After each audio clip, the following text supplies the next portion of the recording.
Upacara Taptu atau penyalaan obor sebagai tradisi tahunan jelang puncak perayaan HUT Proklamasi Kemerdekaan Republik Indonesia tingkat Kabupaten Sinjai, Jumat malam digelar di halaman rumah jabatan Bupati, Jalan Persatuan Raya Kota Sinjai. Kapolres Sinjai AKBP Sebril Sesa bertindak selaku inspektur dalam upacara Taptu ini, yang turut dihadiri Bupati Andi Seto Kadista Sapa, Wakil Bupati Andi Kartini Otong, serta para pejabat Forkopimda dan pimpinan OPD. Ribuan obor dinyalakan dalam malam Taptu ini, dan tidak sekedar dinyalakan, obor ini memiliki makna tersendiri yang dianggap sebagai letupan semangat bagi seluruh elemen bangsa dalam mengisi kemerdekaan Republik Indonesia.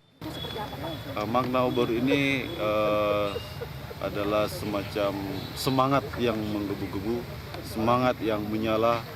Ya, obor ini kita arak, semoga ini juga membawa dampak, ya, membawa dampak kepada seluruh masyarakat Sinjai, semangat dalam menatap kehidupan yang tentu sesuai dengan yang kita harapkan, sesuai dengan tujuan dari cita-cita kemerdekaan bangsa Indonesia.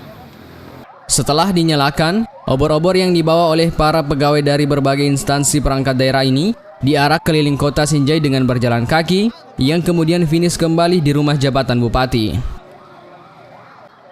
Nisa Nashbi, Alam Sabahtiar, Sinjai TV.